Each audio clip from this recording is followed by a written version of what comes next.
Hello. खूप खूप स्वागत आहे तुमचं education and beyond with ABC ट्रेनिंग्समध्ये.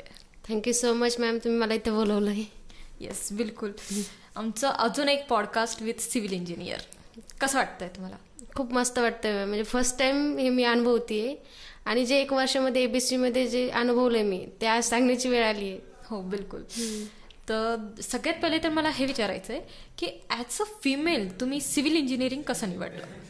Female ma'am त्या टाईमला एवढी काही आयडिया नव्हती, बट घरी कसं पप्पा कॉन्ट्रॅक्टर असल्यामुळं त्यांची इच्छा होती की मी सिव्हिल करावं. म्हणजे कसं बिझनेस स्टार्टअप करण्यासाठी पण आणि गव्हर्नमेंट जॉबसाठी पण.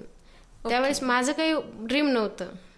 तर म्हणजे असं समजू की तुमचा फॅमिली बॅकग्राऊंडमुळे मी सिव्हिल करिअर हे केलं होतं. तर पप्पा तुमचे कॉन्ट्रॅक्टर आणि लाईक कझन्स वगैरे आहेत कोणी? नाही, माझा जो भाऊ आहे मॅम छोटा, तो केमिकल इंजिनियर आहे. घरामध्ये मी फक्त एकटीच आहे की सिव्हिल इंजिनियर करते. आणि जसं तुम्ही सांगितलं तर फ्युचर गोल म्हणजे बिझनेस. ग्रेट. आणि गव्हर्नमेंट जॉब आहे. Government jobs. हो, बरोबर. गव्हर्नमेंट ऍक्च्युली सगळ्यांचं ड्रीम जॉब असतं ना. हा, तर तुम्ही काही आता तयारी वगैरे करता? हो, मी मॅम लास्ट वीकमध्ये टाउन प्लॅनिंगची एक्झाम दिली आणि त्याच्यानंतर आता येणारी BMC एक्झाम त्याची प्रिपरेशन चालू आहे.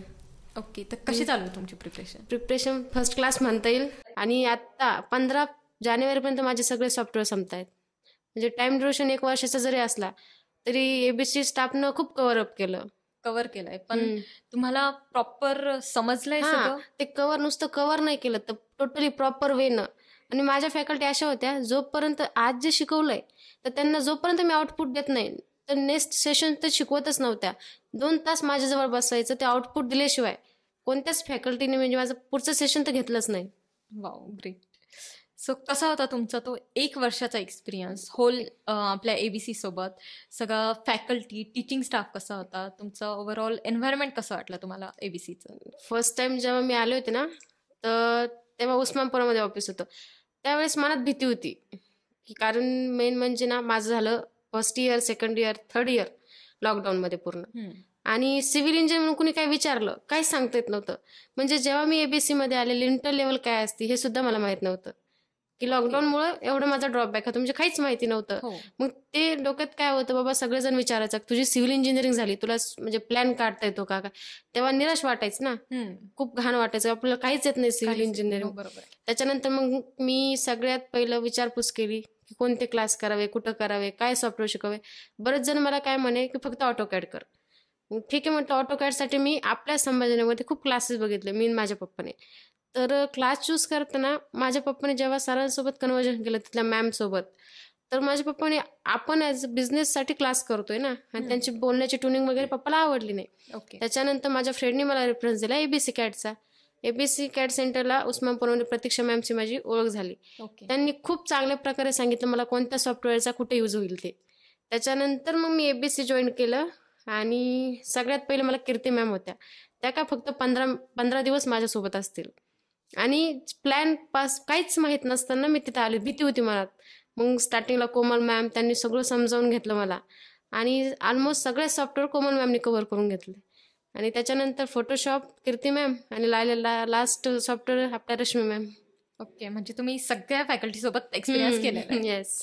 आणि जसं तुम्ही सांगितलं प्रतीक्षा मॅम, त्या ऑफकोर्स ABC ट्रेनिंगच्या बिझनेस हेड आहेत. आणि मी पण एक्सपिरियन्स केलंय, जसं त्यांचं टोनिंग आहे त्या समोरच्याला प्रॉपर आपल्याकडे प्रॉपर इन्फॉर्मेशन त्यांनी मला आणि माझ्या पेरेंट्सला दिली की तुमचा कोणता कोर्स तुम्ही चूज केल्यावर तुम्हाला फ्युचरमध्ये कोणत्या कोर्सचा फायदा आहे ते त्यांनी प्रॉपर वेळी सगळं सांगितलं. इव्हन घरच्यांना सुद्धा ते पटलं. वाव, हे तर फार छानच आहे. आणि जसं तुमचा एक्सपिरियन्स ऐकलाय मी ABC ट्रेनिंग्समध्ये, सो जसं तुम्ही 1 वर्ष असतात तर ऑफकोर्स तुमच्यासोबत 1 वर्षाच्या पिरियडमध्ये खूप फ्रेंड्स झाले असतील आणि फॅकल्टी सोबत पण खूप फ्रेंडशिप झाली असेल. तर असे काय इन्सिडेंट आहे तुमचे, काही फनीएस्ट और मेमोरेबल इन्सिडेंट की तुम्ही सांगू शकाल आम्हाला? मी ABCला जेव्हा आले ना तर तेव्हा मला असं वाटायचं की 1 वर्ष बाबा म्हणजे सॉफ्टवेअर कम्प्लीट होत नसतील. मनात तेच होतं, घरचे काय म्हणे 1 वर्षात सॉफ्टवेअर कम्प्लीट झाले पाहिजे, हॉस्टेलला राहणं, 2 तासच शिकवणं, मग मनात तेच चालू राहायचं. तर कीर्ती मॅम होते, त्यांच्यासोबत एवढं कॉर्डिनेट नव्हतं माझं. पण त्याच्यानंतर मला असेन कोमल मॅम झाल्या. कोमल मॅमने मला पूर्ण बेसिकपासनं सांगितलं की फक्त त्यांनी प्रॅक्टिकली नॉलेज नाही की तुमची कोर्स करा, त्या मला ना एखादा टॉपिक असला नाही समजला तर त्याचं ना थेरॉटिकली नॉलेज पण सांगायच्या. तर काहीचा उपयोग आता रेविटमध्ये, ऑटोकॅडमध्ये मला मेकॅनिक्स पण होतं, स्टॅडप्रोमध्ये मेकॅनिक्स होतं, पण ते माझं लॉकडाऊनमुळे झालं नव्हतं. त्यांनी ते सुद्धा कव्हर अप करून घेतलं, म्हणजे सिलेबसचं सुद्धा त्यांनी मला तिथं नॉलेज दिलं. आणि फ्रेंड्स तर रामेश्वर आणि Kartik, best friends. ABC trainings मध्ये ते दोघं पण आणि एबीसी ट्रेनिंग मध्ये शिकलेले. दोघं पण एक रामेश्वर हा जॉब करतो आणि कार्तिक हा बिझनेसमॅन. तर दोघांनी पण मला खूप हेल्प केली मॅम. रामेश्वर ना पहिलं मॅम मला सांग, कॉम्पिटिशन लावायचे आमच्यात, बघा तो किती छान सॉफ्टवेअर करतो. ते मनात असायचं ना, तो एवढं छान करू शकतो ना, आपण का नाही करू शकत. ते कॉम्पिटिशन लागता लागता आमच्यात फ्रेंडशिप झाली. मग त्याला जे येतं तो मला सांगायचा, मला जे येतं मी त्याला सांगणार. आणि फ्रेंडशिप झाली. त्याच्यानंतर आम्ही एकमेकाला कोऑर्डिनेट करायचं. त्याला प्लॅन आले की त्याने आम्हाला सांगायचं फ्युचरमध्ये मग याचा उपयोग कसा होईल. त्यांनी खूप हेल्प केली. Friends philosopher. हो, हे खरंच आहे. रामेश्वर खरंच खूप एक हुशार स्टुडंट आहे एबीसीचा. आणि जसं तुम्ही सांगितलं की कॉम्पिटिशन असल्यावर हे सगळेच अनुभवता की जसं कॉम्पिटिटर आहे जर आपल्याला कोणीतरी, तर आपण अजून जास्त वेने ते अचीव्ह करायचं ट्राय कर. आणि माझं टार्गेट कसं आहे असंच मॅम, की रामेश्वरने जर 3DX Max 30 दिवसात केलंय, तर माझं असंच ऍटलिस्ट मी 29 दिवसात तरी करावं प्रत्येक सॉफ्टवेअर. कोण मॅम मला नेहमी ना ते सांगायच्या, त्यांनी इतक्या दिवसात केला, तुम्ही किती दिवसात करता आणि आउटपुट किती देता मला. प्रत्येक वेळेस कम्पॅरिझन, प्लॅनमध्ये कम्पॅरिझन, आमचे एस्टिमेट कम्पॅरिझन, सगळ्या गोष्टीत कम्पॅरिझन असायचं. हो, कोणाकोणाला ना तर कम्पॅरिझनमुळेच ना खूप असं त्याच्यामुळेच एवढं गिव्ह अप केलं मॅम मी, आणि इथपर्यंत कोर्स इतक्या लवकर कम्प्लीट केले. हो, आणि जसं तुम्ही सांगितलं ते फ्रेंड्स आहे, तर एकच गोष्ट असते जी आपण इथे आल्यावर चॉईस करतो, म्हणजे कुठेही कोणत्याही क्षेत्रात गेल्यावर फ्रेंड्स. जर ते प्रॉपर आपण वाईजली चॉईस केले तर सगळंच बरोबर आहे. जसं तुम्ही ऐकलं पण असेल संगतिका सर म्हणून, जर ते चांगलेत आपले फ्रेंड्स तर आपलंही सगळंच छान होतंय. बाकी जसं तुम्ही सांगितलं गव्हर्नमेंटची वगैरे तयारी करतायत, सो तुमची काय विचार आहे गव्हर्नमेंट जॉब बद्दल? गव्हर्नमेंट कसं असं सेफ जॉब असतो लेडीजसाठी सुद्धा. तर मग माझ्या पेरेंट्सचं म्हणणं कसं आहे की तू सॉफ्टवेअर कर, पण मग गव्हर्नमेंटला प्रेफरन्स काय द्या, कारण गव्हर्नमेंट जॉब भलेही तुम्ही शिपायचा असो, पण त्याला कसं एक चांगल्या दृष्टिकोनाने लोक बघतात ना. नाही तू गव्हर्नमेंटमध्ये, प्रायव्हेटमध्ये भरे तू महिन्याला ₹1,00,000 कमव आणि गव्हर्नमेंटमध्ये ₹10,000 कमव, पण लोकांचा बघण्याचा दृष्टिकोन कसा असतो, तो गव्हर्नमेंट सर्वंट आहे. तर माझ्या घरच्यांचं म्हणणं काय असतं, आता मुलगी लग्नाचा विषय निघतो की तू गव्हर्नमेंट सर्वंट असले का तुला फॅमिली सुद्धा तशीच भेटणार. त्याच्यामुळे त्यांचं काय होतं, गव्हर्नमेंट सर्वंटच तू कर, पण मग बाकीचे कसे म्हणे की तू सॉफ्टवेअर सुद्धा शिक, सॉफ्टवेअरचा फायदा होईल बिझनेससाठी. मग पप्पाचं सुद्धा ते डोक्यात आलं की जरी गव्हर्नमेंट, आता मॅम खूप कॉम्पिटिशन हार्ड वाढली आहे, खूप कॉम्पिटिशन खूप जास्त आहे. त्याच्यामुळे मग त्यांचं म्हणत नाही गव्हर्नमेंट झालं, आणि मुलींचं कसं आहे ऍटलिस्ट 25 पर्यंतच काय ते चूज करायचं, नंतर नाहीत ना. मग त्याच्यामुळे सॉफ्टवेअर तेच शिकले, गव्हर्नमेंट ऍज अ ऑप्शनल म्हणून करते. ओके, तर आता नेमकं तुम्ही काय करताय? लाईक जॉब करताय की शिक्षण करताय किंवा बिझनेस? मॅम माझा बिझनेस. तर पप्पासोबतच जॉईन. तर असे कोणते सॉफ्टवेअर जे तुम्हाला युज होतात मोस्टली यूज का? Mostly use ma'am AutoCAD, lumen आणि रेविट. कारण मला ऑटोकॅडमध्ये प्लॅन चांगल्या प्रकारे 2D प्लॅन तर ऑटोकॅडमध्येच द्यावा लागतो, आणि डिझायनिंगसाठी 3DX Max आणि रेविट आहे. पण 3DX Max मध्ये कसं खूप टाइम जातो, डिझाईन खूप छान पण खूप टाइमली जातो, आणि तेवढा टाइम नसतो ना. त्याच्यामुळे मी रेविट प्रिफर करते, आणि त्याची रेंडरिंग वगैरे क्लिअरिटीसाठी लुमेन.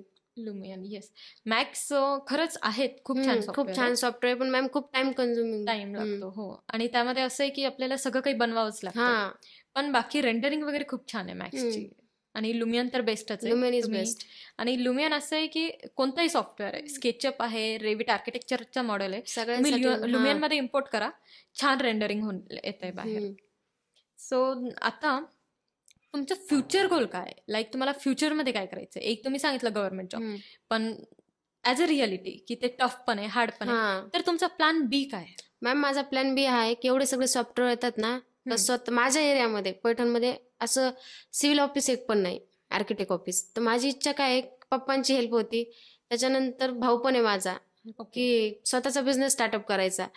आणि त्याच्यामुळेच आता सगळं प्लॅनिंग ते चालू आहे, बिझनेस एस्टिमेट, पुन्हा प्लॅन देणं, स्ट्रक्चर देणं, त्याच्यात सगळं स्ट्रक्चर डिझायनिंग देणं, आर्किटेक्ट प्लॅन देणं. आमच्या एरियामध्ये ऑफिस नाही ना.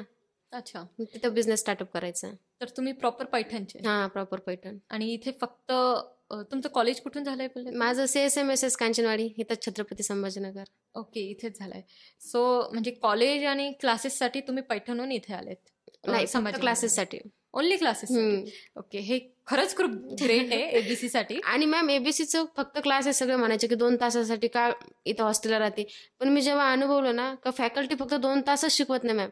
जेव्हा आपण जर इथं प्रॉपर टाइम दिला ना, सकाळपासून येऊन बसलो, आता मी रामेश्वर कार्तिक बसायचो, तर डाऊट असला ना फॅकल्टी एनी टाइम अवेलेबल असते. त्याच्यामुळे फक्त 2 तासासाठी तरी कोणी हॉस्टेल लावत नाही ना, नाही लावत. हो, कारण इथं दिवसभर बसायचो, आमचे डाऊट जेव्हा असतील तेव्हा मला फॅकल्टी अवेलेबल असायची. Wow, great. हे खरंच एबीसी साठीच खूप छान आहे की स्टुडंटचे एवढे चांगले रिव्ह्यूज येत आहेत. आणि thanks to our faculty too. आणि बाकी तुम्ही कॉलेज वगैरे रेग्युलर नव्हते? नाही, कॉलेज डिग्री झाली माझी मॅम, कॉलेज रेग्युलर केलं मी. रेग्युलर केलं. सो टॉपर असताल एकदम? नाही, first medium. Medium average. Okay. कारण मॅम 2-3 वर्ष माझे लॉकडाऊन मध्ये गेले ना. अच्छा, तो लॉकडाऊन. हा, बेसिक नॉलेजच नव्हतं सिव्हिलचं. तर डिप्लोमा पण तुमचं तिथून? नाही, 11-12 केलेली मॅम मी. 11-12 आणि डायरेक्ट डिग्री? हा, डिग्री. सो बरोबर, डिप्लोमा मध्ये म्हणजे कसं थोडं बेसिक होतं ना. आणि त्याच्यामध्ये जेव्हा मी इंजिनिअरिंगला ऍडमिशन घेतलं, पहिले 4 महिने फक्त आपलं मॅथ जे 12 ला शिकलो होते. ऍक्च्युअल सिव्हिल मध्ये मेकॅनिक्स ऑफ सॉइल काय असतं, मेकॅनिक्स काय असतं, तेव्हा जे शिकायचंय तेव्हा लॉकडाऊन पडलं. आणि इथं क्लासला आली तेव्हा हे सुद्धा माहित नसतं, विंडोची हाईट किती असती, विंडोला लिंटल लेवल म्हणजे काय असतं हे सुद्धा माहित नव्हतं. म्हणजे इतकं स्वतःला मी घाण समजवते की मला काहीच माहित नाही. जेव्हा बाहेरचे विचारायचे ना, तुझी तर डिग्री झाली, आता तुला प्लॅन वगैरे येत असेल, तेव्हा फक्त खाली मान घालून नाही म्हणा लागायचं. ते मी फेस केलंय ना. ओके, नाही बरोबर, असे काही काही एक्सपिरियन्स येतात. आणि हे फक्त स्टार्टिंगलाच हार्ड जातं की आपल्याला नॉलेज नसतं, त्यात आपली पण काही चुकी नाहीये. ठीक आहे, आपण फर्स्ट टाइम बाहेर आलेलो आहे, नाही कशाचं नॉलेज, शिकू, बाहेर जाऊन नॉलेज अडॅप्ट करू आणि त्यानंतर बरोबर आपण पुढे जातो. तर त्यासाठी असं पण काही नाहीये. पण कोणी कोणी ना खूप जास्त खचून जातं. आता जसं तुम्ही पण सांगितलं, तर तुम्ही त्यांना काय सांगाल की जसं तुम्ही पण खूप खचले होते की आपल्याकडे काहीच नाहीये, तर अशा लोकांना तुम्ही काय सांगाल की कसं त्यांनी ते ओव्हरकम करायला पाहिजे त्यांचं? मॅम, खचून जायला ते आपण डिपेंड करतो की आपण ओव्हरकम करायचं की नाही, हे सगळ्यात पहिलं मॅटर करतं. आणि त्याच्यानंतर त्या गोष्टीला, ज्या गोष्टी आपल्याला घ्यायच्यात ना, त्याला फुल्ली म्हणजे आपण त्यात काय म्हणू त्याला, त्या गोष्टीत रस निर्माण व्हायला पाहिजे. सगळ्यात मोस्ट इम्पॉर्टंट म्हणजे त्या गोष्टीत आपल्याला इंटरेस्ट यायला पाहिजे. आपल्याला येत नाही ना ते शिकायचंय. आता मला ना तुम्हाला काहीच येत नव्हतं, बेसिक नॉलेज काहीच नव्हतं, बीम काय असतं काहीच नाही. तेव्हा मला कोण मॅमला मी एवढं म्हटलं, मॅम मला काहीच येत नाही, मला तेवढं सांगा.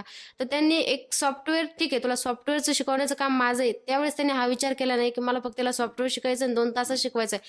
त्यांनी मला पूर्ण बेसिक मेकॅनिक्स सांगितलं की हे असं असतं.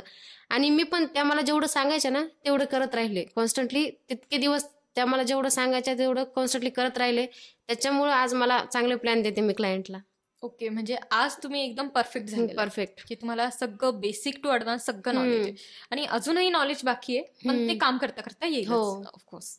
सो सपोज तुम्हाला 2 ऑपॉर्च्युनिटीज आल्या की एक मध्ये तुम्हाला फक्त डेस्कवर करायचंय आणि एक मध्ये विथ साईट सोबत पण करायचंय, तर तुम्ही कोणतं चॉईस कराल? Desk work ma'am.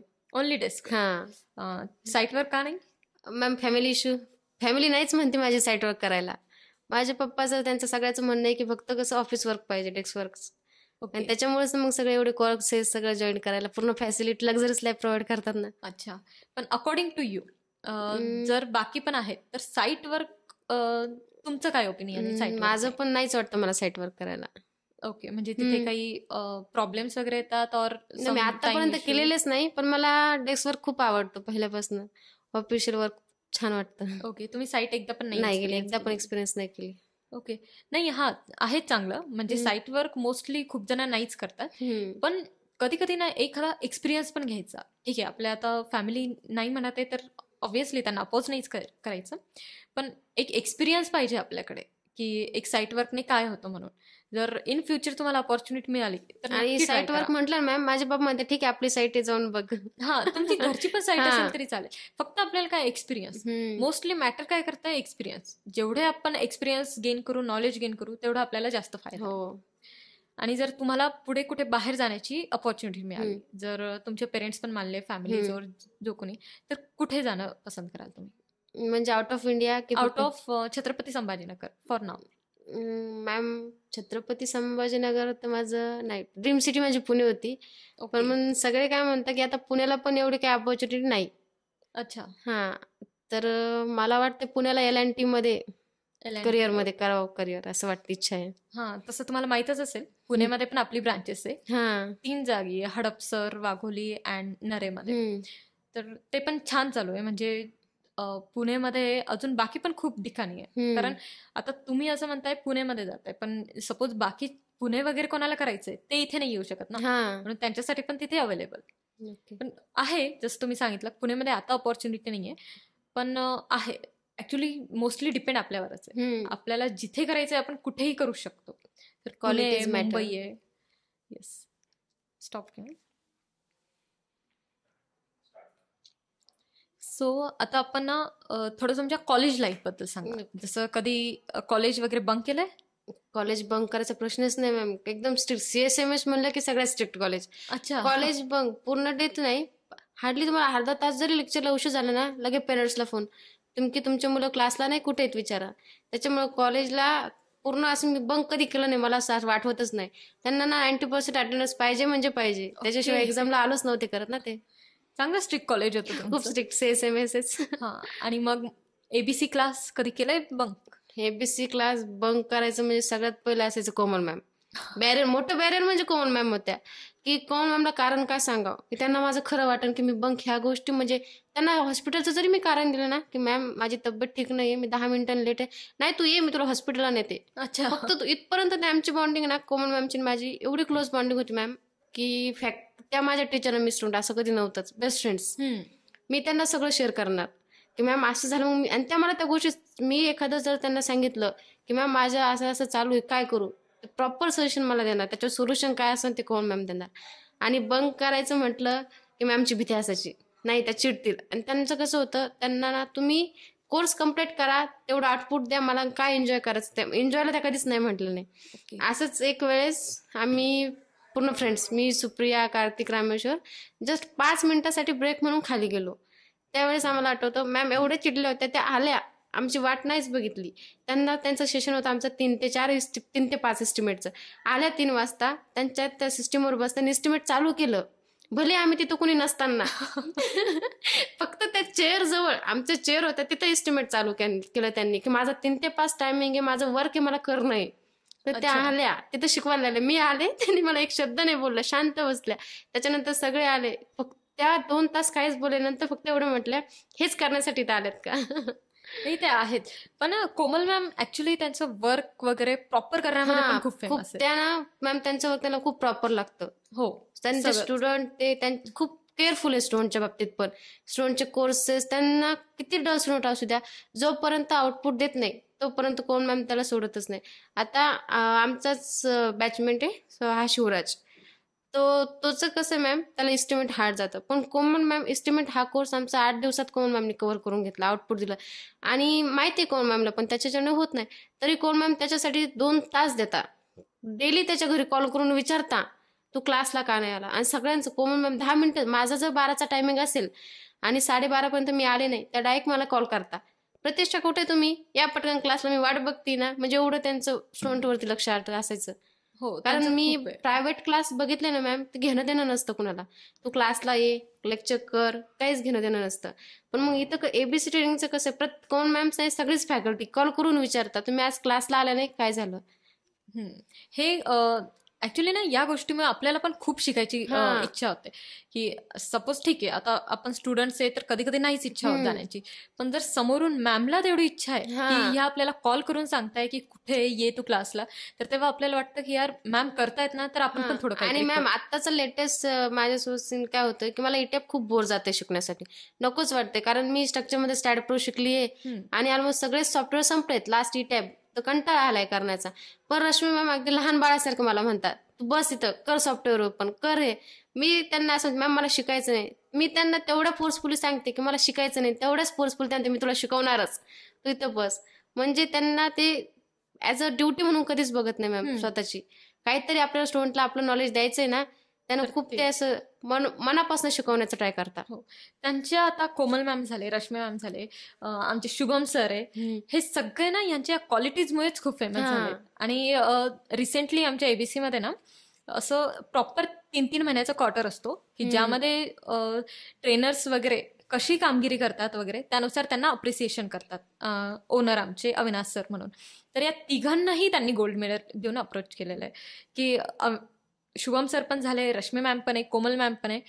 त्यांनी इतक्या चांगल्या पद्धतीने त्यांचे स्टुडंट्स वगैरे हँडल केले, म्हणजे काही चिडचिड नाही, एकदम पेशंटली. जसं तुम्ही सांगितलं तो शिवराज म्हणून स्टुडंट आहे, तर माझ्यासमोर पण त्यांच्या पेरेंट्सचे वगैरे कॉल आले. पण कोमल मॅमचं असं नाही की यार चिडचिड होते की कुठे यांचे पेरेंट्स मला रोज कॉल करतात. ते तेवढ्याच पेशंटली त्यांना सांगत होते, हो तुमचा मुलगा आलाय किंवा मुलगी आली आहे आणि ते प्रॉपर काम करतात. असं नाही की कधी खोटं सांगितलं जर ते नाही आले, कारण त्यांना पण माहिती आहे पेरेंट्सचा भरोसा असतो आणि त्यांनी त्याच विश्वासाने त्यांना इथे पाठवलेलं असतं.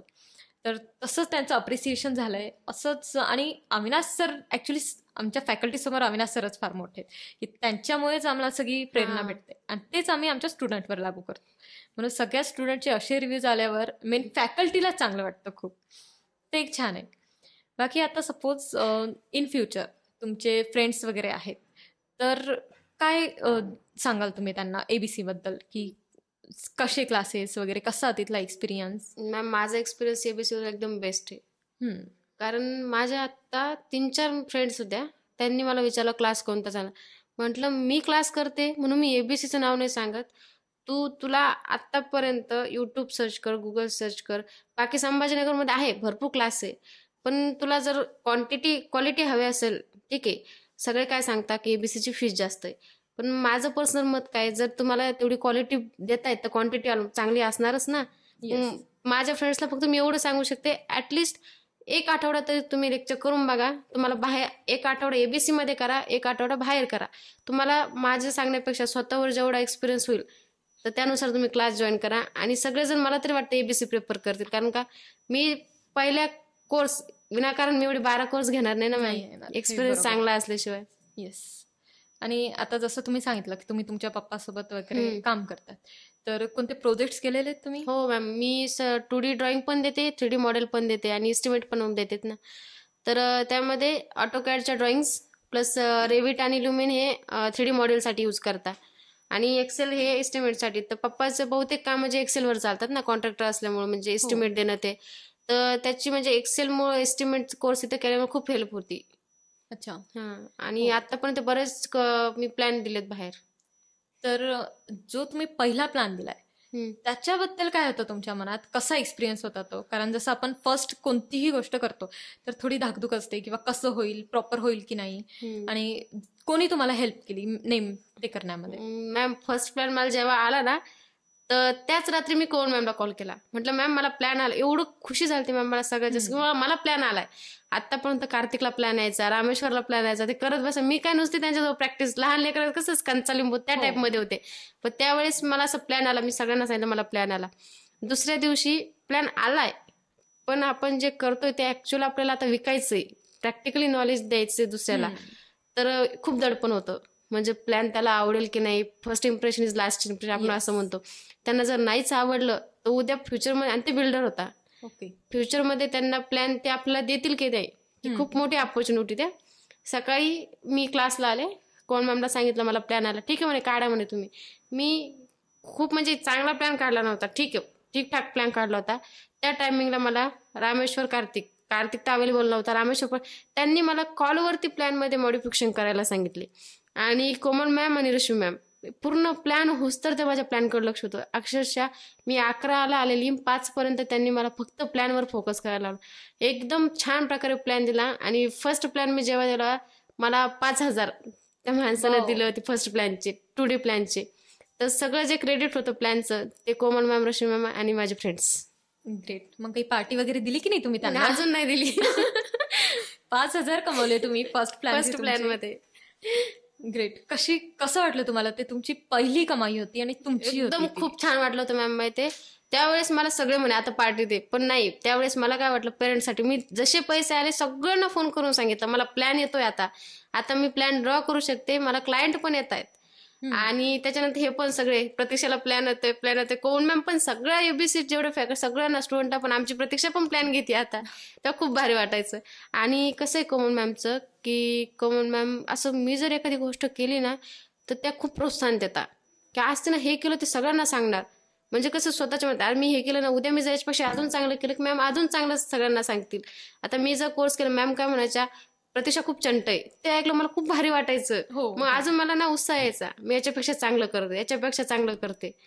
त्या खूप प्रोत्साहन द्यायला एक नंबर आहे कोमल मॅम. खूप छान. असंच जर कोणीतरी आपले अप्रिसिएशन केलं ना, हम्म. आपल्याला ती गोष्ट करण्यासाठी अजून जास्त उत्साह अजून येतो उत्साह येतो. की यार करू, हे करतायत ना. हा. आणि जशी तुम्ही सांगितलं नाही दिली अजून पार्टी, मी समजू शकते. स्वतःचे पैसे हातातून लवकर सुटत नाही नाही. सुटत. स्वतःची पेमेंट हा, कमाई ह्याच जागी जर पप्पाचे किंवा फॅमिलीचे ते असते, उडवतं ना. ठीक आहे, हा, ते अजून पण स्वतःचे आपण कशाला? उडवू शकतो. पण हे स्वतःचे ना, हे आपण ठेवून देऊ बाजूला. ते आहे. माझ्यासोबत पण सेम आहे ऍक्च्युली. सगळ्यात पहिले मी ह्या पहिले पण एक दुसरा जॉब केलेला आहे. सो तिथली जी पहिली पेमेंट आली होती, मी खूप खुश होते की यार ही मी फुल डे वर्क करून वर्क केल्यावर मला ही पेमेंट भेटलेली आहे. मी घरी तेवढ्याच एक्साइटमेंट मध्ये गेले. हे ते मग घरचे थोडे बोलायला लागले की आता तो पार्टी दे किंवा आम्हाला हे घेऊन दे, नाही ते घेऊन दे. मी सगळ्यांना, मी कोणालाच काहीच देणार नाही. माझे पैसे माझी ती फर्स्ट पेमेंट होती ना, तर ती रामेश्वर, कार्तिक, कोमल मॅम, रश्मी मॅम. कारण मी फक्त लॅपटॉप समोर बसलेली होती, माऊस फिरवत होती. बाकी काय करायचं काय नाही ते ते दोघं कॉलवरती, ह्या दोघी फक्त त्या प्लॅनवर फोकस करत होतो. प्लॅन आहे ना, फर्स्ट प्लॅन एकदम बेस्ट झाला पाहिजे. दिवसभर त्यांची मेहनत. माझं फक्त काय सॉफ्टवेअर ओपन केलं होतं, त्या मला जसे सजेशन देतील त्यानुसार मी करत होते. म्हणजे पूर्ण मेहनत दोघींची. आणि काय असं मस्त शिकलात तुम्ही त्या प्लॅन मधून, आणि जे तुमच्या नेक्स्ट प्लॅनमध्ये, नेक्स्ट प्रोजेक्टमध्ये तुम्ही इम्प्लिमेंट केलंय? जेव्हा मॅम ऑटोकॅड शिकले तेव्हा एवढा अनुभव नव्हता ना, की समोर क्लायंटला प्लॅन देण्यासाठी काय काय गोष्टी रिक्वायर असतात. तर त्याच्यानंतर जेव्हा मला प्लॅन आला तेव्हा मला कॉलम पोझिशनिंग देणं ते काहीच माहित नव्हतं. आणि जो आधी कीर्ती मॅमकडे झालं होतं माझं, पण मग नंतर मी कोमल मॅमकडे ट्रान्सफर झाले आणि त्यांनी मला ऑटोकॅड 3D शिकवलं होतं. त्याच्यानंतर कॉलम पोझिशनिंग म्हणजे हे जे असतात, कॉलम पोझिशनिंग काय असतं, कोणते कॉलम यूज करायचे, हा मला इंजिनिअरिंग लाईफमध्ये जेव्हा आपण डिग्री करतो तेव्हा शिकवता, हे सॉफ्टवेअरमध्ये शिकवत नाही. मग ही काहीच आयडिया नव्हती मला की कोणते कॉलम यूज करायचे, जर ब्लॅक सॉइल असेल तर कितीचे कॉलम द्यायचे, G+1 असेल तर कितीचे कॉलम वापरायचे, इव्हन G+1 आणि G+2 काय असतं हे मी 4 वर्ष डिग्री केली पण अजून सुद्धा सगळ्यात लाज वाटण्याची गोष्ट माहित नव्हतं. आणि माझ्या बरेच फ्रेंड आहे. आता माझी एक फ्रेंड आहे, ती आता कोणत्या क्लासला पण स्पेसिफिक नाव नाही ठेवू शकत, पण ती ज्या क्लासला ती रेविट करते, सध्या रेविट संपलंय, ती त्या दिवशी मला विचारते की प्रत्यक्षात G+1 म्हणजे काय असतं. मला तुझे किती सॉफ्टवेअर झाले? ती म्हणे लुमेन चालू करायचं, रेविट झालं ना, ऑटोकॅड झालं. म्हणजे तू ऑटोकॅड झालं, तुला G+1 माहित नाही. मी समजू शकते नाही माहिती, कारण मी इंजिनिअरिंग लाईफमध्ये आपल्याला ते सेकंड इयरलाच कळतं G+1 काय असतं, G+2 काय असतं. पण मला त्या टाइम, पण इथं मी जेव्हा ऑटोकॅडला आले तेव्हा मला कळालं की G+1 काय असतं, ग्राउंड फ्लोअर काय असतो. पण ती मला विचारते माझं रेविट झालंय, लुमेन चालू आहे, पण मला G+1च माहित नाही. म्हणजे क्लासला नाव नाही ठेवू शकत, पण ते शिकण्याचं आणि फॅकल्टीनं पण जे नॉलेज नाही स्टुडंटला ते ऍटलीस्ट सांगायचं ना, कारण फक्त कोर्स कम्प्लीट घेणं हे मॅटर करत नाही ना. हो, बरोबर आहे. आणि जसं आता तुम्ही पैठणने इथे आला संभाजीनगरमध्ये जस्ट फॉर क्लासेस, तर काय डोक्यात होतं तुमच्या की आपल्याला कशा टाईपचे क्लासेस पाहिजे, काय पाहिजे तिथे? तर प्रॉपर की मला प्रॉपर अटेंड करायला पाहिजे, प्रॉपर मी शिकले पाहिजे, सगळं काय होतं तुमच्या डोक्यात? फर्स्ट टाइम जेव्हा मॅम मी क्लास बघण्यास फक्त क्लास सर्चच करत होते, तर मी 2-3 ठिकाणी क्लासला गेले. तर ते काय म्हटले की आम्ही 2 तास शिकू म्हणे, मग तुमचे सॉफ्टवेअर कसं ऑटोकॅड जसं 1 महिन्याचं सॉफ्टवेअर असतं, तर तुम्हाला रोज 2 तास शिकवलं जाईल. पण मग मी म्हटलं ठीक आहे, 1 तास त्यावेळेस माझ्याकडे लॅपटॉप नव्हता, तर मग तुम्ही 1 तास शिकवताय आणि 1 तास प्रॅक्टिस करते, घरी गेल्यावरती नाही लक्षात राहणार ना. आणि सॉफ्टवेअरचं कसं आहे, एकावर एक डिपेंड असतं. प्रत्येक सॉफ्टवेअरचं तुम्ही फर्स्ट स्टेज करतात ती डिपेंड असते, सेकंड स्टेज ही फर्स्ट स्टेजवर डिपेंड असते. तर मग त्यावेळेस काय आलं, सगळ्यांचं म्हणजे 2-3 क्लास बघितले, ते काय म्हणे ही 1 महिन्याचा ऑटोकॅड आहे, 1 महिन्यात ऑटोकॅड कम्प्लीट करून देऊ आणि रोजचा डेली टायमिंग कशी असेल 2 तास असेल. पण मग माझ्या मनात त्यावेळेस काय आलं, फक्त 2 तासासाठी मी हॉस्टेलला राहणं नाही ना परवडत. हो, बरोबर. तर मग म्हटलं ठीक आहे, मग डाऊट नाही म्हणे, त्या 2 तासामध्ये तुम्ही डाऊट पण करा, प्लस प्रॅक्टिस पण करा, प्लस शिकवणं पण जाईल. म्हटलं एवढं कमी याच्यात नाही. त्याच्यानंतर फ्रेंड्सनी काय मला रेकमेंड केलं की ABC ट्रेनिंग रेकमेंड केलं. म्हटलं ठीक आहे, बघून येऊ, आता एवढे सगळे तर बघितले, बघून येऊ. उस्मानपुराच्या ऑफिसला मी सांगितलं जसं, तिथं गेले. प्रतीक्षा मॅमने मला ऑटोकॅड पासनं तर पूर्ण जेवढे सिव्हिलचे BIM पर्यंत जेवढे सॉफ्टवेअर ते सगळं सांगितलं, प्रत्येक सॉफ्टवेअरचा यूज काय होतो काय. म्हटलं मॅम एवढं सगळं ठीक आहे, पण मग माझा टायमिंग, कारण माझ्याकडे लॅपटॉप नाही. मॅम मला काय म्हटलं, तुम्ही सकाळी 8ला ऑफिस उघडतं, संध्याकाळी 8ला बंद होतं, तुम्ही दिवसभर जरी इथं बसल्या तरी आम्हाला काहीच प्रॉब्लेम नाही. आणि मला हेच पाहिजे होतं, कारण मला हॉस्टेल फक्त 2 तासासाठी अवेलेबल, म्हणजे 2 तासासाठी करायला पुरत नव्हतं. त्यावेळेस मला त्यांनी गॅरंटी काय दिली, तू जर सकाळी 8ला आली आणि संध्याकाळी 8ला जरी गेली तरी काहीच प्रॉब्लेम नाही. आणि म्हटलं मॅम मग लॅपटॉप प्रॅक्टिस कशी करायची. मॅम म्हणे लॅपटॉप जर अवेलेबल असेल PC 2 तासाव्यतिरिक्त जर तुला प्रॅक्टिस करायची PC जर अवेलेबल असेल तू कंटिन्यू प्रॅक्टिस करू शकते. आणि ते मी पहिला 1 महिना माझ्याकडे लॅपटॉप नव्हता. मी सकाळी 11ला यायची, संध्याकाळी 5ला जायची, तरी पण मला सिस्टीम अवेलेबल होती. आणि डाऊटसाठी पण फक्त 2 तास नाही, पण मला छोटा जरी डाऊट आणि मोठा जरी डाऊट असला मॅमला जर आवाज जरी दिला तर मॅम अवेलेबल राहायचे. तर म्हणजे असं मी समजू शकते की जसं तुम्ही विचार करून आले होते तिथून इथे तसा क्लास तुम्हाला भेटला. ओके. आणि जसं तुम्ही सांगितलं BIM, so building information modelling, तुम्हाला काय वाटतं, म्हणजे काय नॉलेज आहे तुमच्याकडे बिल्डिंग इन्फॉर्मेशन मॉडेलिंग बद्दल? मॅम तो कोर्स मी परचेस पण मी त्याची एवढी काही आयडियाच नाही मला. बाकीचे सगळे कोर्सेस केले त्याची सगळी आयडिया आहे. BIM करायचं चालू आहे, बघू आता. ओके. येस, BIM जास्त चर्चेत आहे, खूप चर्चेत आहे. हो. त्याचे सॉफ्टवेअर्स पण चांगलेच आहे की खूप टाइम इन्व्हेस्ट करतोय. हा टाइम टेकिंग आहे, टाइम कन्झ्युमिंग सॉफ्टवेअर या कन्सेप्ट आहे BIM म्हणजे. छान आहे. बाकी अजून तुमचं फॅमिली बॅकग्राऊंड काय आहे? जसं तुम्ही सांगितलं कॉन्ट्रॅक्टर आहे वगैरे. जसं तुम्ही सांगितलं की प्रतीक्षा मॅमने तुम्हाला सांगितलं की तुम्ही दिवसभर पण बसू शकता, तर कसा एक्सपिरियन्स होता तुमचा? लाईक आता इतकं दिवसभर फक्त लर्निंग करणं कोणालाच नाही आवडत, ऍक्च्युली नाही आवडत. तर तुम्ही बसत होते, मग कसं वाटत होतं तुम्हाला? जेव्हा न्यू ऍडमिशन झालं मॅम, तर तेव्हा कसं 2 तास बसणं सुद्धा खूप बोर वाटायचं, रटाळवाणं वाटायचं. 1 तास मॅम शिकवायच्या, काही कळत नसायचं, म्हणजे मेन म्हणजे काही नॉलेजच नव्हतं. आणि असं वाटायचं 2 तास कधी जातील, कधी मी हॉस्टेलवर जाते असं व्हायचं मला. आणि कोण मॅम मला नेहमी म्हणायच्या की प्रतीक्षा तुम्ही ना रामेश्वर बसतो, दिवसभर बसतो म्हणे, त्याचे प्लॅन बघा किती छान आहे, तुम्ही बसत का नाही? मॅम किती बोर होतो, मी नाही बसत असं. आणि त्याच्याशी तेव्हा मी ह्या हॉलमध्ये बसायचे आणि रामेश्वर इकडे बसायचा आणि फ्रेंड्स कुणीच नव्हतं मला. फक्त मी फॅकल्टी सुद्धा फक्त कोमल मॅमला बोलायची. जेव्हा नवीन होती तेव्हा कुणालाच बोलत आले की त्यांना बोलायचं मॅम माझं लेक्चर घ्या. आणि नवीन 15 दिवस माझे खूप रटाळ गेले, म्हणजे ओळख फ्रेंड्स नाही, फॅकल्टी नाही, काहीच नाही. नंतर एक फॅकल्टीशी ओळख होत गेली. त्याच्यात सगळ्यात नंतर कोमल मॅम नंतर पूनम मॅम होत्या, त्या सुद्धा त्या IT ला शिकवायच्या, पण एवढं फ्रेंडली बोलायच्या ना आमच्याशी. तर त्याच्यामुळे मग त्याच्यानंतर फ्रेंड्स झाले. तर कोमल मॅम नेहमी सांगायच्या की दिवसभर बसत जा, तुझे डाऊट्स सगळं क्लिअर होत जाईल. इथलं आउटपुट दिलं की पुढे नेक्स्ट सेशनला तुला डाऊट येणार नाहीत. पण मला असं वाटायचं नको, खूप बोर जातात हॉस्टेलवर. ठीक आहे, आराम, कुणी बोलणार नसायचं ना. पण जेव्हा फ्रेंड्स झाले तेव्हा ऑटोमॅटिकली मला वाटायला लागलं यार दिवसभर बसत जाऊ. पहिल्या दिवशी दिवसभर बसले ना कळलं बोर होतच नाहीये मी इथं. कारण प्रत्येक वेळेस मोटिवेट करायला कोण मॅम असायचे, त्यांना आपण मॅम मला हा डाऊट आहे, शेजारी रामेश्वर असायचा, हे बघ ना त्याचे प्लॅन किती छान झाले, तू तर काहीच करत नाही असं म्हणतं की पुन्हा जोश यायचा, काहीतरी करायचं.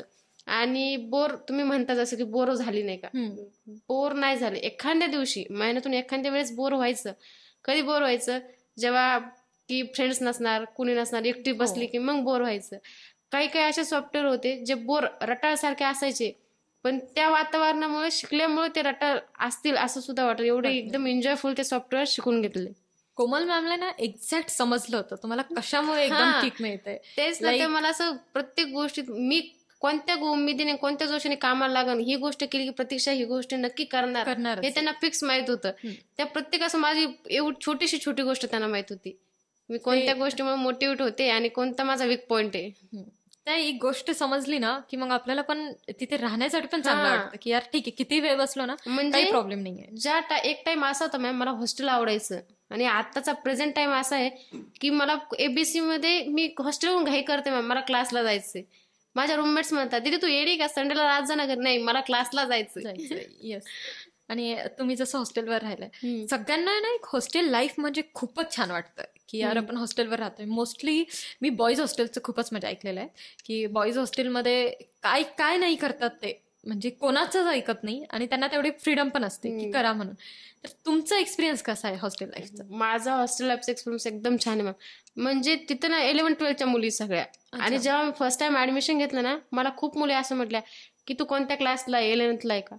मेन म्हणजे सगळ्याला मला एक्सप्लेन करावं लागलं, बाई माझी डिग्री झाली आणि मी आता कोर्सेस करते.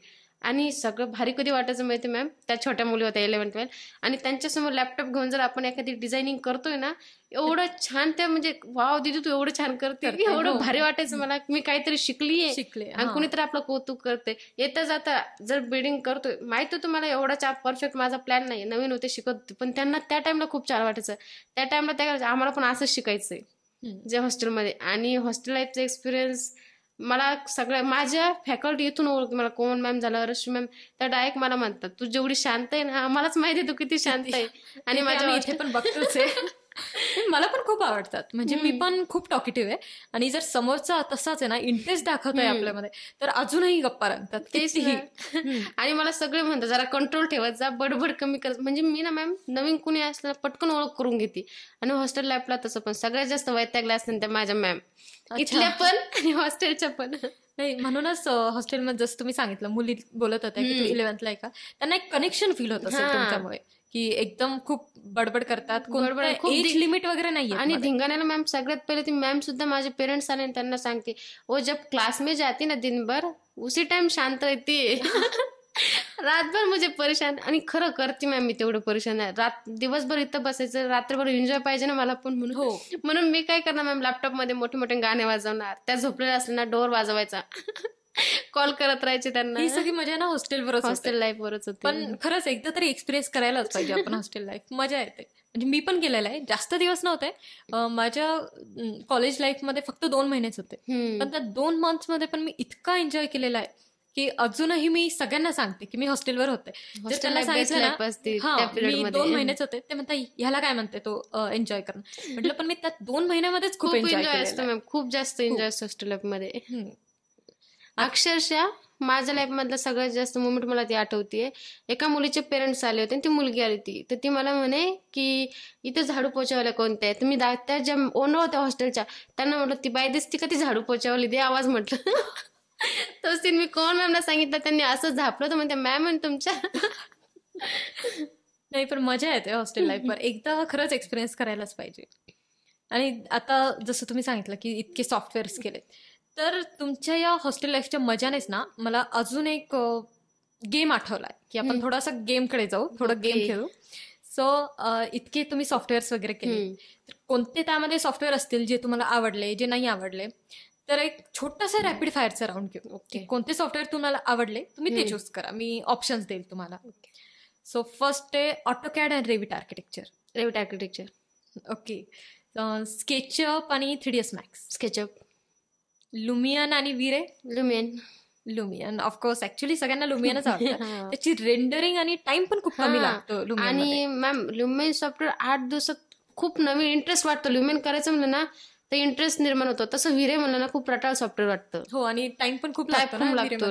एवढी चांगली क्वालिटी पण येत नाही. जेवढी तुम्हाला याच्या लुमियन मध्ये येते ना तेवढी विरे मध्ये येत नाही क्वालिटी पण. ओके. आणि अजून आपले स्टॅड प्रो आणि इटॅप. स्टॅड प्रो दोन्ही पण ऑलमोस्ट स्ट्रक्चरचे सॉफ्टवेअर आहे. पण स्टॅड प्रो मला ना हार्ड गेलं फक्त 1 वीक, त्याच्यानंतर त्यात गिव्हअप घेतलं. स्टॅड प्रो एकदम इझी गेलं, पण इटॅप सध्या मला नकोच वाटतं करणं. 15 दिवस झाले करतेय, चालू आहे, पण इटॅप नाही चूज करणार, स्टॅड प्रोच. ओके. आणि लास्ट वन सांगते रेविट एमईपी आणि रेविट स्ट्रक्चर. एमईपी आपलं फीचर रिलेटेड नाही म्हणून इंटरेस्टच येत नाही करायला. ओके, हा बरोबर आहे. आणि मेन तेच असतं डोक्यात, जे आपल्याला इम्पॉर्टंट आहे त्यानुसार आपण फक्त सॉफ्टवेअर करू. आणि ह्या सगळ्यांमध्ये कोणता एकदम फेवरेट सॉफ्टवेअर आहे तुमचा? रेविट एकदम फेवरेट. आणि ऍक्च्युली आहे तो पण एकच सॉफ्टवेअर तो असा आहे, आय थिंक सो, रेविट, की त्यामध्ये 2D पण बनवता येतंय आणि 3D पण बनवता येते विथ रेंडरिंग होत आहे 3D, की ठीक आहे खूप जास्त क्वालिटी नाहीये पण बेसिक रेंडरिंग. आणि टाइम कमी लागतो. ठीक आहे 3DX Max पण आपण युज करतो डिझायनिंग साठी, पण 3DX Max मध्ये कसं खूप जास्त कन्फ्युजन आहे. ओके. ते टूल बार वगैरे आणि टाइम खूप लागतो 3DX Max मध्ये. आणि तसं आणि रेविट मध्ये एकदा एक्सट्रुजन तुम्ही युज केलं की पूर्ण डिझायनिंग पण होते, 2D model 3D model plus rendering. तसं तुम्हाला 3DX Max मध्ये व्हिरे करायचं पण 3DX Max पण टाइम पण खूप लागतो, त्याच्यामुळे मला रेविट खूप जास्त आवडतं आणि मी प्रेफरन्स रेविटलाच देते नेहमी. Okay, so great. It was really lovely conversation with you. खरंच खूप मजा आली. सो मला माझ्या टाईपचं एक मिळालंय. एक तर आपली फील्ड पण ऑलमोस्ट सेम आहे आणि दुसरं म्हणजे खूप मस्त वाटलं तुमच्यासोबत बोलून. तेवढंच तुम्हाला बोलण्याचाही फारच चांगला शौक आहे, तर मस्त वाटलं. इथं आलो जास्त शौक वाटला माझा, सगळेच बोलणारे भेटले. अच्छा. फक्त आता शेवटचं हे विचारेल की तुम्ही काय मेसेज देऊ इच्छिता आपल्या ऑडियन्सला about your field civil engineer, की त्यांनी काय विचार करायला पाहिजे सिव्हिल इंजिनियर चॉईस करण्याच्या पहिले, किंवा त्यासोबत जेव्हा सॉफ्टवेअर शिकतात तर कोणता ट्रेनिंग सेंटर कसा चूज करायला पाहिजे, काय सांगाल तुम्ही त्यांना? सिव्हिल जर घ्यायचं, ज्यांना खरं सिव्हिलमध्ये इंटरेस्ट, स्वतःचा बिझनेस स्टार्टअप करायचा आहे किंवा गव्हर्नमेंटसाठी प्रिपरेशन ज्यांना करायची, गव्हर्नमेंट जॉब, तर सिव्हिल या फील्डमध्ये गव्हर्नमेंट जॉबला खूप जास्त अपॉर्च्युनिटी असते. आणि त्याच्यानंतर जर ट्रेनिंग सेंटर तुम्हाला चूज करायचं असेल, तर माझं ओपिनियन असं आहे की पर्सनली तुम्ही त्या ट्रेनिंग सेंटरला जाऊन भेटा. कारण मला जो अनुभव आला आहे ना एबीसीमध्ये, तो खूप चांगला अनुभव होता. 1 वर्ष झाले मला इथे, एकदम बेस्ट अनुभव आहे. आणि बाकीच्या ट्रेनिंग सेंटरला कसं फक्त time limit, specific time limit असते. जर तुम्हाला खरंच जर एखाद्या सॉफ्टवेअर टोटली नॉलेज गेन करायचं असेल, नॉट ओन्ली सॉफ्टवेअर पण बाकीचं सुद्धा, की बाबा फील्डवरती तुम्हाला, इवन ह्या ट्रेनिंग सेंटरमध्ये मला ज्या फॅकल्टी अनुभवल्या ना, जसं कोमल मॅम झालं, तुम्ही झालं, अजून रश्मी मॅम, त्यांचं कसं होतं की तुम्ही फक्त इथं सॉफ्टवेअर शिकतायत ना, ते तेवढंच सांगणार नाही. ह्या सॉफ्टवेअरचा तुम्हाला प्रॅक्टिकली कसा यूज होणार, काय होणार, इथे ते सॉफ्टवेअर यूज होणार. तसं बाकीच्या क्लासला नसतं मॅम. फक्त 2 तास शिकवणं, तेवढं 2 तास वर 1 मिनिट सुद्धा कोणी शिकवत नाही. आणि नाही फरक पडत कुणाला, तुम्ही क्लासला या. पण एबीसीला कसं की ॲज अ लहान बाळाला कसं आई पूर्ण बघत असते त्याचं ओके आहे की नाही सगळं, तसं एबीसीला तुम्ही क्लासला कधी येताय, कधी जाताय, सगळं चेक केलं असतं. जर तुम्ही क्लासला नाही, कोण मॅम तर सगळ्याच्या घरी सुद्धा फोन करता, त्या क्लासला सुद्धा आले नाही, तर माझा प्रेफरन्स तरी एबीसीला राहील. एबीसी राहील. थँक्यू. आम्हाला खरंच खूप छान वाटतंय की स्टुडंटकडून एवढे पॉझिटिव्ह फीडबॅक भेटत आहेत एबीसी ट्रेनिंग्सला. Thank you so much. खूप मस्त वाटलं तुमच्यासोबत थँक्यू बोलून. मॅम. थँक्यू.